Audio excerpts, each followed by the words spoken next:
बिस्मिल्लाहिर्रहमानिर्रहीम। अस्सलाम वालेकुम स्टूडेंट्स, मैं हूं हसान फरीद, आपका फिजिक्स टीचर। स्टूडेंट्स, आप लोग जानते हैं कि चैप्टर नंबर 7 की थ्योरी हम लोग कंप्लीट कर चुके हैं। अब वक्त आ गया कि हम देखें कि चैप्टर नंबर 7 के जो न्यूमेरिकल है उनको किस तरह से करना है। ये बात मैं फिर से कह दूं कि चैप्टर क्योंकि कंप्लीट हो चुका है तो न्यूमेरिकल आप तभी कर सके हैं जब आपको थ्योरी और फार्मूला आते हों। तो मैं अज्यूम करता हूं आज के लेक्चर को स्टार्ट करने से पहले कि जितने भी फार्मूला हैं और जो भी थ्योरी है वो आप लोग पहले से अच्छी तरह याद कर चुके हैं। तो आइए देखते हैं कि फर्स्ट न्यूमेरिकल की स्टेटमेंट क्या कहती है।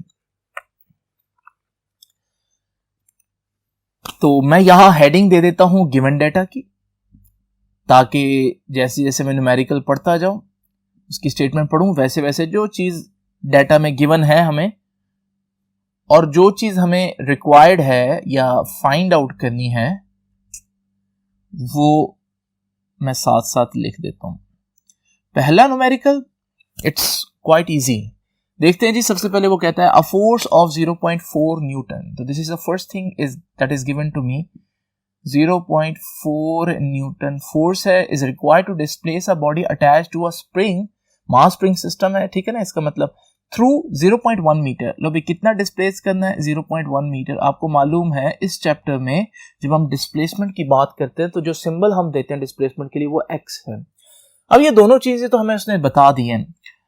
Displacement from its main position, calculate क्या करना है? Calculate the spring constant. इसको मैं फाइंड मैं ये रिक्वायर्ड में लिख देता हूँ कि स्प्रिंग कांस्टेंट मालूम करना है। इससे आसान न्यूमेरिकल नहीं हो सकता इस चैप्टर का, क्योंकि इसमें सबसे बेसिक इक्वेशन निकलेगी, यूज होगी, जो कि है F is equal to k x. Mass spring system में हम लोगों ने सिंपल हार्मोनिक मोशन में हम लोगों ने पढ़ा। अच्छा, F is equal to k x है तो K किसके बराबर होगा? डेफिनेटली X उधर जाकर F से डिवाइड हो जाएगा। तो आपने इक्वेशन को रीअरेंज कर दिया। Now you just have to put the values of force and displacement या एक्सटेंशन। तो फोर्स कितनी है जी? फोर्स इज गिवन 0.4 और X जो है वो 0.1 है। जब आप इसको सॉल्व करेंगे तो ये तो कैलकुलेटर के बगैर सॉल्व हो सकते हैं। इसका आंसर आ जाएगा 4 न्यूटन पर मीटर, ठीक है। क्योंकि ऊपर फोर्स है, ऊपर यूनिट न्यूटन होगा, नीचे डिस्प्लेसमेंट है, डिस्प्लेसमेंट का यूनिट डिस्टेंस वाला ही होता है, मीटर होता है। तो ये है हमारे पास K की वैल्यू 4 न्यूटन पर मीटर। तो ये था पहला बहुत आसान सा न्यूमेरिकल। अब चलते हैं, देखते हैं कि सेकंड जो न्यूमेरिकल है उसकी स्टेटमेंट क्या कहती है। आइए स्टूडेंट्स इस क्वेश्चन की स्टेटमेंट पढ़ते हैं, लेकिन उससे पहले मैं आपको बता दूं ये क्वेश्चन जो है वो प्रीवियस क्वेश्चन की तरह आसान नहीं है, बल्कि इसमें एक दो बहुत इंपॉर्टेंट बातें हैं जो आप लोगों ने नोट करनी है। सबसे पहले मैं ये हेडिंग दे दूं कि हमें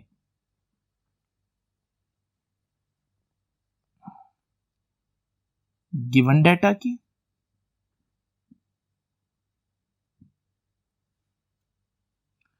और फिर जो हम लोगों ने फाइंड आउट करना है और उसके बाद फिर हम सॉल्यूशन की बात करेंगे। जरा गिवन डेटा आप लोग ध्यान से देखिएगा। कहता है a pendulum clock keeps perfect time at a location. A pendulum clock, अब पेंडुलम क्लॉक जो है वो डिफरेंट लेंथ की होंगी तो उनकी डिफरेंट टाइम पीरियड्स होंगे, क्योंकि आप लोग जानते हैं जो हमारे पास पेंडुलम है उसका टाइम पीरियड लेंथ पर डिपेंड करता है। लेकिन हम यहाँ पर जो फर्स्ट इन्वेंटेड पेंडुलम क्लॉक थी उसकी बात कर लेते। तो पहली दफा जो पेंडुलम क्लॉक बनाई गई थी उसका जो टाइम पीरियड था वो 2 सेकेंड्स था। तो ये मैं लिख देता हूं टाइम पीरियड 2 सेकेंड्स। ये कहां पर है?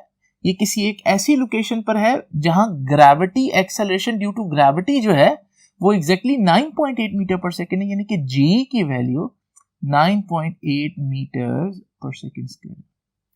अब वो कर क्या रहा है? वो कह रहा है when the clock is moved to a higher altitude. अब उसने क्लॉक की लोकेशन चेंज कर दी है, क्लॉक को किसी बुलंद जगह पर ले गए, जैसे मरी में या माउंट एवरेस्ट में। वहां पर आपको पता है ग्रेविटी कम होगी। अब वो क्या कहता है? वो कहता है it loses 80 seconds per day. आपको मालूम है एक दिन में कितने सेकेंड्स होते हैं? तो वो निकाले जा सकते हैं। आपको पता है एक दिन में 24 घंटे होते हैं और हर घंटे में 60 मिनट होते हैं और हर मिनट में 60 सेकंड्स होते हैं। तो अगर आप चाहें तो आप एक दिन में सेकंड्स निकाल सकते हैं। तो हमारे पास ये सेकंड्स आएंगे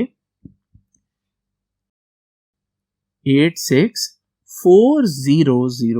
सेकेंड्स। तो ये आ गए हमारे पास एक दिन में सेकेंड्स।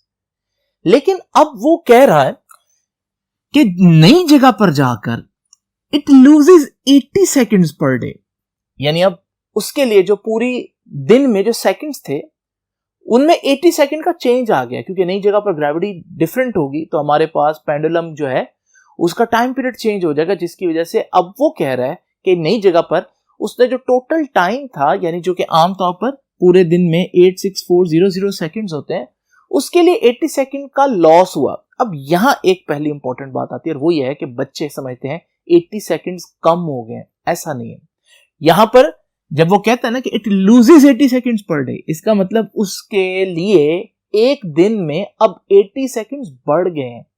यानी अगर मैं बात करूं जो नई लोकेशन पर जो टाइम है पूरे दिन में, वो उसके पेंडुलम क्लॉक के हिसाब से 86400 में 80 सेकेंड आपने बढ़ा देने। तो ये हमारे पास जो टी डैश आ गया, ये आ गया 86480 सेकेंड्स। टी जो है वो आप बताएंगे कि ये सेकेंड्स की तादाद है नई पुरानी जगह पर, और ये है सेकेंड्स की तादाद नई जगह पर। तो उसने क्योंकि 80 सेकेंड्स पर डे लूज किया, इसका मतलब 80 सेकेंड्स का इजाफा हो जाएगा। ठीक है, लैंग्वेज में वो लूज लिखता है लेकिन असल में हमारे पास ये इजाफा होगा। ठीक है, अब जरा देखिए बेटा, वो कहता है find the value of G at this new location. G की वैल्यू नई लोकेशन पर, जो मैं इसे जी डैश कह देता हूं। ठीक है जी, अब जरा देखिए हमारे पास जो टाइम पीरियड है पुरानी लोकेशन पर वो तो दिया हुआ है 2 सेकेंड, लेकिन नई लोकेशन पर टाइम पीरियड नहीं दिया हुआ, तो मैं यहां पर ये भी लिख देता हूं। हालांकि वो नहीं कह रहा कि टी डैश फाइंड आउट करो, लेकिन उसके बगैर काम हो नहीं सकता, इसलिए पहले मुझे टाइम पीरियड फाइंड आउट करना पड़ेगा नई लोकेशन पर। उसके लिए अब देखिए मैं क्या करता हूं। ये देखिए, सबसे पहले हम देखते हैं नंबर ऑफ ऑसिलेशंस कितनी है। अब नंबर ऑफ ऑसिलेशंस किस तरह से फाइंड आउट करनी है। देखें, आपको मालूम है कि जब हमारे पास पूरे दिन में 86400 सेकेंड्स थे, जबकि आपका पेंडुलम हर 2 सेकंड में एक चक्कर कंप्लीट करता है। टाइम पीरियड का तो यही मतलब होता है कि time required to complete 1 vibration. तो अगर वो 2 सेकंड में एक वाइब्रेशन कर रहा है तो इतने सेकंड्स यानी पूरे दिन में कितनी दफा वाइब्रेट करेगा।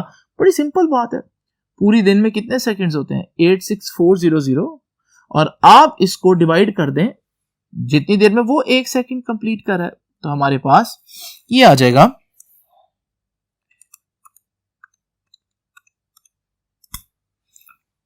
43200 ऑसिलेशंस या वाइब्रेशंस, दोनों बातें आप कह सकते हैं।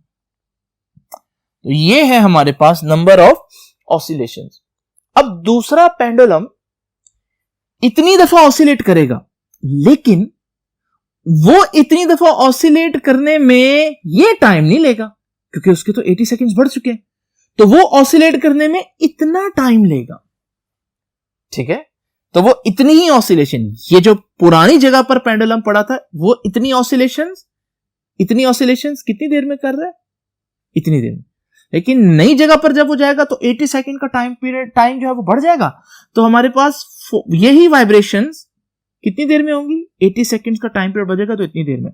तो फिर नए पेंडुलम का टाइम पीरियड क्या होगा, यानी कि नई जगह पर जो पेंडुलम, नया जब पेंडुलम मैं कहता हूं तो इसका मतलब वही पेंडुलम है लेकिन नई जगह पर है, तो कैरेक्टरिस्टिक्स चेंज हो जाएंगी, इसलिए हम उसको नया पेंडुलम भी कह सकते हैं। अच्छा जी, टी डैश यानी नई जगह पर जो टाइम पीरियड है वो कितना होगा। टाइम पीरियड क्या होता है कि एक चक्कर कितनी देर में लगेगा। अब आपको मालूम है उसके लिए जो टाइम है वो कितना टाइम है, 86480। इतनी देर के अंदर उसने इतनी वाइब्रेशंस कंप्लीट करनी है, तो फिर एक वाइब्रेशन कितनी देर में होगी उसको आप नंबर ऑफ वाइब्रेशन से डिवाइड कर दें। तो जरा देखते हैं, तो ये हमारे पास आंसर आएगा 2.00185 सेकेंड्स। जरा ध्यान से देख लें, इसको मैं दोबारा लिख देता हूं यहां पर 2.00185 सेकेंड्स। अब जरा देखिए पुरानी जगह पर टाइम पीरियड मालूम है, पुरानी जगह पर ग्रेविटी की वैल्यू मालूम है, पर नई जगह पर टाइम पीरियड मालूम नहीं था, अब आ गया। अब नई जगह पर ग्रेविटी की वैल्यू कितनी होगी ये अब हम लोगों ने फाइंड आउट करना है। तो अब हम यहां पर फॉर्मूला अप्लाई करते हैं टाइम पीरियड का। आपको मालूम है टाइम पीरियड का जो फॉर्मूला होता है वो होता है T = 2 pi under root L over G। ठीक है, अब आपको यह भी मालूम है कि अगर मैं नई जगह पर लेकर जा रहा हूं तो वहां G की वैल्यू चेंज हो जाएगी, तो G के साथ लिख रहा हूं डैश।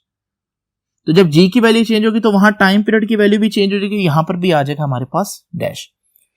तो एक ऊपर वाला फार्मूला जो है वो पुरानी लोकेशन ओल्ड लोकेशन पर है, जो नीचे वाला फार्मूला है वो न्यू लोकेशन के लिए।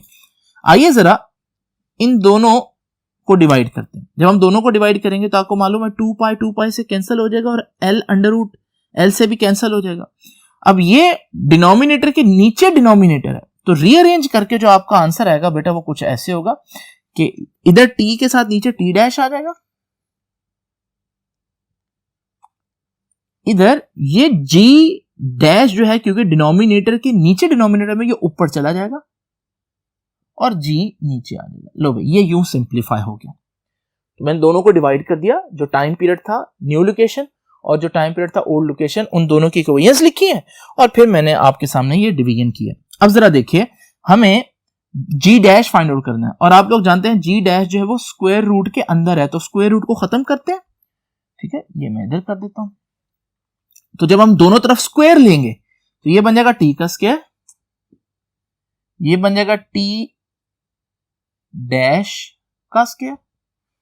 ठीक है, इधर G डैश और नीचे G रह जाएगा क्योंकि जब हम इधर स्क्वायर लेंगे तो अंडर रूट कैंसिल हो जाएगा। ठीक है, अब जरा देखिए बच्चों हमें G डैश फाइंड आउट करना है, तो ये G उधर जाकर मल्टीप्लाई हो जाएगा, तो G मल्टीप्लाई हो जाएगा T square over T dash square. तो G की वैल्यू आपको मालूम है ना पुरानी लोकेशन पर 9.8 है। अच्छा, टाइम पीरियड पुरानी लोकेशन पर 2 सेकेंड्स था और उसका स्क्वायर आएगा, जबकि टाइम पीरियड नई लोकेशन पर हम लोगों ने फाइंड आउट किया था 2.00185 और उसका स्क्वायर आ जाएगा। अब बस आपको इसको सॉल्व करना है और आपके पास नई जगह पर जो G की वैल्यू है वो आ जाएगी। ठीक है, तो जरा देखते हैं।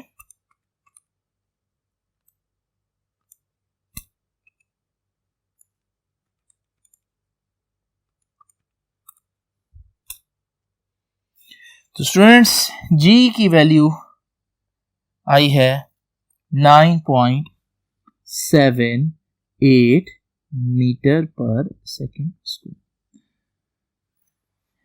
इस न्यूमेरिकल का ये वाला जो पार्ट था, ये वाला यहां तक, ये थोड़ा टफ था, इसलिए मैंने इसको बड़े आराम से करवाया। इसको दोबारा देखिएगा अगर आपको समझ में ना आए तो। आप चलते हैं नेक्स्ट क्वेश्चन पर और देखते हैं कि उसको किस तरह से सॉल्व करना है। तो स्टूडेंट्स इसकी स्टेटमेंट पढ़ते हैं, लेकिन उससे पहले मैं लिख दूं यहां पर कि हमें क्या डेटा गिवन है और हमें क्या कुछ मालूम करना है और इसको सॉल्व कैसे करना है। तो जरा देखिए जी, calculate the length of a second pendulum. तो पहले तो उसने बता दिया लेंथ मालूम करनी है, तो मैं इधर लिख देते हैं of a seconds pendulum having time period of 2 seconds. अच्छा, वो अगर ना भी बताता ना टाइम पीरियड 2 सेकंड है, तो आपको मालूम है लेक्चर में हम लोगों ने ये डिस्कस किया था कि सेकंड्स पेंडुलम एक्चुअली वो पेंडुलम होता है जिसका टाइम पीरियड 2 सेकंड होता है। तो ये ऑब्वियस है, आपको पता होना चाहिए। तो टाइम पीरियड 2 सेकंड्स है, G की वैल्यू उस जगह पर 9.8 है और हमें लेंथ फाइंड आउट करनी है। बहुत आसान क्वेश्चन है, टाइम पीरियड का फॉर्मूला लिखें, T = 2 pi under root L over G। अब जरा देखिए, आपको जो चीज मालूम करनी है L वो अंडर रूट के अंदर है, तो हम अंडर रूट खत्म करने के लिए दोनों तरफ स्क्वायर लेते हैं, तो ये आ जाएगा T का स्क्वायर। इधर स्क्वायर लेंगे तो 2 का स्क्वायर 4, पाई का स्क्वायर पाई स्क्वायर और अंडर रूट स्क्वायर से कैंसिल हो जाएगा, तो L over G as it is रह जाएगा। अब जरा देखिए, अंडर रूट खत्म हो चुका है, L फाइंड आउट करना है, रीअरेंज करें, ये G उधर जाकर क्योंकि इधर डिनोमिनेटर में उधर जाकर T के स्क्वायर से मल्टीप्लाई होगा, तो ये बन जाएगा GT स्क्वायर और जो 4 पाई स्क्वायर है वो उधर जाकर डिवाइड हो जाएगा। तो ये हमारे पास आपने वैल्यू पुट करनी और आंसर आ जाएगा। जी की वैल्यू 9.8 है। अच्छा जी, टाइम 2 सेकेंड्स और 4 पाई की वैल्यू 3.14 और उसका स्क्वायर। लो भाई, ये सारी वैल्यूज हम कैलकुलेटर में पुट करके आंसर निकालते हैं। तो हमारे पास जो लेंथ आएगी वो आ जाएगी 0.99 मीटर्स, और अगर मैं चाहूं तो इसको 100 से मल्टीप्लाई करके 99 सेंटीमीटर्स भी लिख सकता हूं। इसलिए सेंटीमीटर में लिख रहा हूं क्योंकि ये एक एमसीक्यू भी बहुत इंपॉर्टेंट बनता है, और एमसीक्यू में आपको ये सारा सॉल्व करने की जरूरत नहीं है, आपको बस पता होना चाहिए सेकंड पेंडुलम की लेंथ जो है वो 0.99 मीटर या 99 सेंटीमीटर होती है। चलते हैं फर्स्ट बोर्ड पर और देखते हैं कि फोर्थ न्यूमेरिकल को किस तरह से करना है। स्टूडेंट्स, देखते हैं कि फोर्थ न्यूमेरिकल जो है उसकी स्टेटमेंट क्या कहती है, और साथ साथ हम देखते हैं कि क्या डाटा गिवन है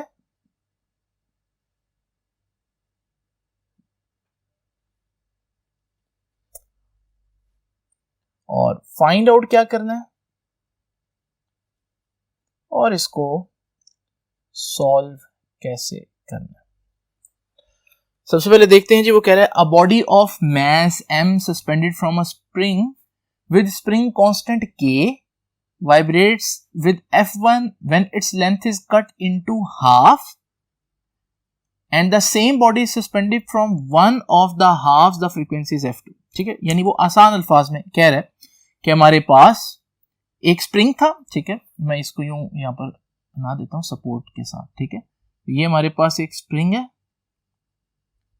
इस स्प्रिंग के साथ एक मास m जो है वो अटैच किया गया। ठीक है, अब जरा देखिए, इस स्प्रिंग की जो स्प्रिंग कांस्टेंट था वो k है।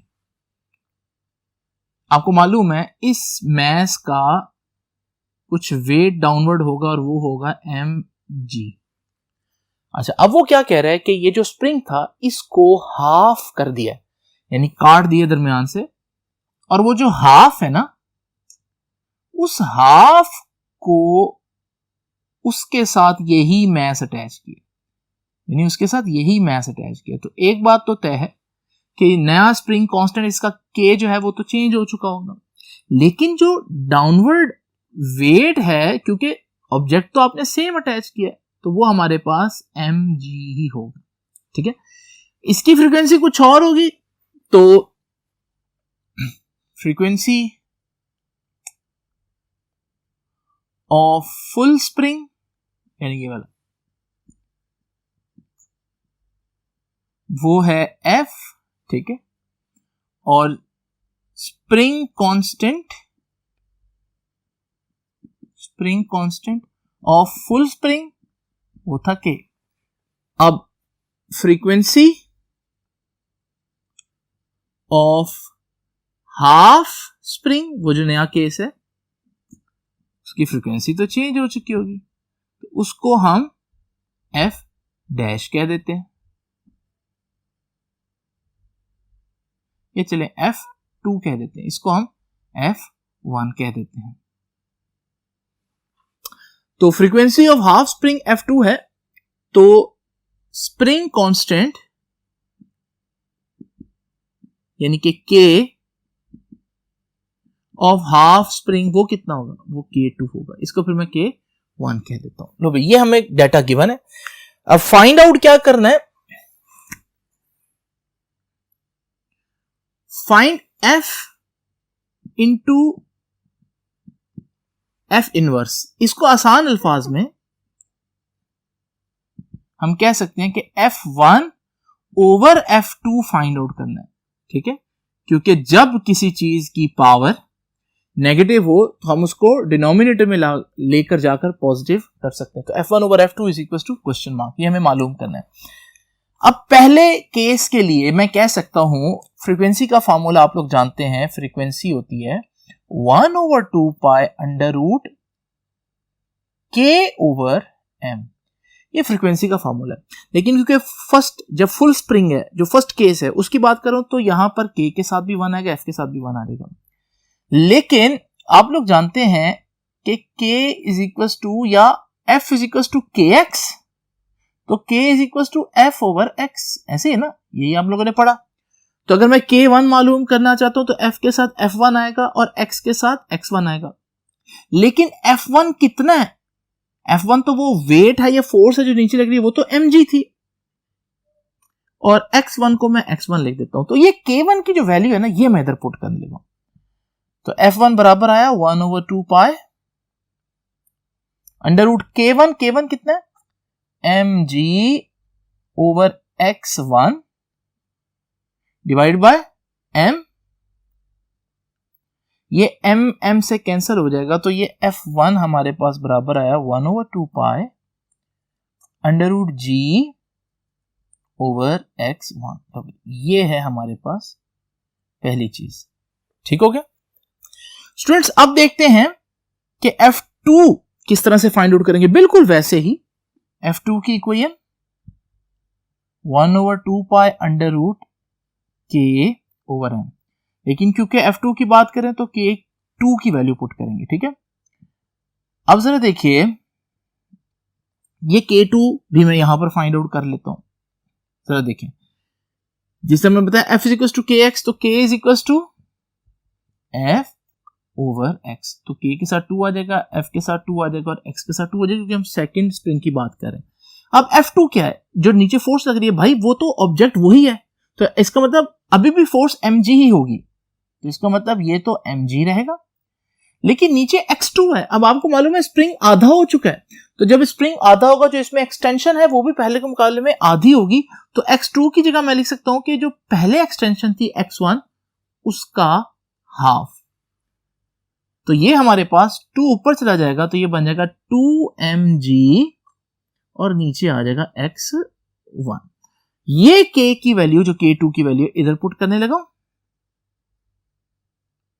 तो k2 2mg ओवर x1 और नीचे m से कैंसिल हो जाएगा, तो f2 की वैल्यू आ जाएगी 1 over 2 pi under root 2g और ये x1 नीचे ऐसे आ जाएगा। लो भाई, ये f2 आ गया, ये f1 आ गया, और हमें क्या करना है? हमें f1 और f2 की रेशियो फाइंड आउट करनी है। तो अब हम रेशियो ले लेते हैं, तो ये इक्वेशन 1 कह देता हूं, ये इक्वेशन 2 कह देता हूं, और मैं यहां लिख देता हूं कि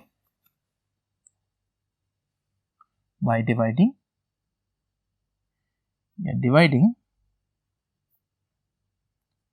डिवाइडिंग इक्वेशन 1 बाय इक्वेशन 2। जब मैं डिवाइड करूंगा तो लेफ्ट हैंड साइड से डिवाइड होगी, तो f1 डिवाइड बाय f2 आ जाएगा। राइट हैंड साइड से डिवाइड होगी, तो इधर right hand side 1 over under root ये वाली right hand side g over x1 और नीचे 1 over 2 pi under root g over x2। देखिए 1 ओवर 2 पाई से कैंसिल हो जाएगा, अंडर रूट जी से कैंसिल हो जाएगा, तो हमारे पास ये x2 क्योंकि डिनोमिनेटर के नीचे डिनोमिनेटर में है, ये ऊपर चला जाएगा,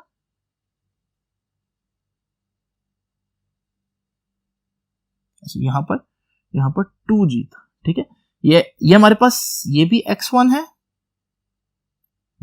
ये x1 भी x1 से कैंसिल हो जाएगा, तो हमारे पास यहां नीचे 1 ओवर अंडर रूट 2 रह जाएगा, और 1 ओवर अंडर रूट 2। तो स्टूडेंट्स ये है हमारे पास f1 और f2 की रेशियो। तो यहां मैं आंसर लिख देता हूं फाइनल कि f1 over f2 1 over under root 2 के बराबर है। सो स्टूडेंट्स ये था हमारा फोर्थ न्यूमेरिकल। अब देखते हैं कि फिफ्थ और आज के लास्ट न्यूमेरिकल को किस तरह से देखना है।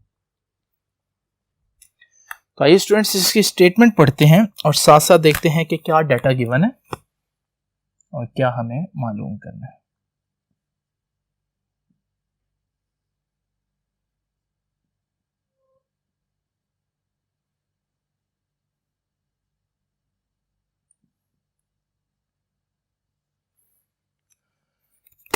वो कहता है mass at the end of a spring describe simple harmonic motion with time period is 0.4 seconds.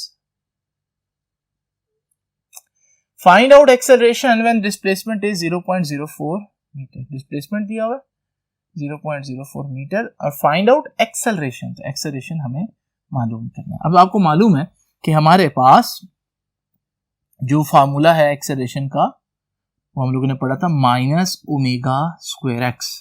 ठीक है जी. लेकिन ओमेगा हमारे पास मौजूद नहीं है गिवन डाटा में. तो आप लोग जानते हैं कि हमारे पास ओमेगा की वैल्यू होती है 2π/T. तो ये वैल्यू पुट कर देते हैं. -ω की जगह 2π/T और साथ x आ जाएगा. अब आपको मालूम है t और x दो चीजें चाहिए और वो दोनों मेरे पास मौजूद हैं. तो हम वैल्यू पुट करेंगे और आंसर निकालेंगे. तो 2π की वैल्यू 3.14 होती है डिवाइड बाय टाइम पीरियड है 0.4. इस सारी चीज का पहले स्क्वायर लेंगे और फिर इसको x की वैल्यू से मल्टीप्लाई करेंगे. x की वैल्यू है 0.04. तो मैं इसको एक ही अटेम्प्ट में कैलकुलेटर से फाइंड आउट कर लेता हूं.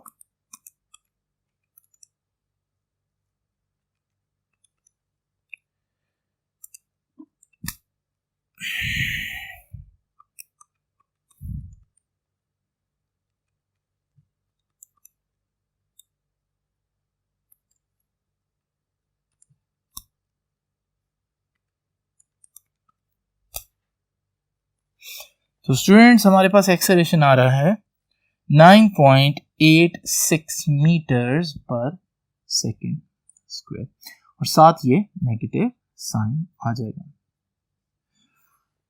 तो स्टूडेंट्स ये था हमारा आज का लास्ट न्यूमेरिकल. अब हम बाकी न्यूमेरिकल करेंगे नेक्स्ट लेक्चर में. आपसे मुलाकात होगी अब इंशाल्लाह नेक्स्ट लेक्चर में. तब तक के लिए अल्लाह हाफिज.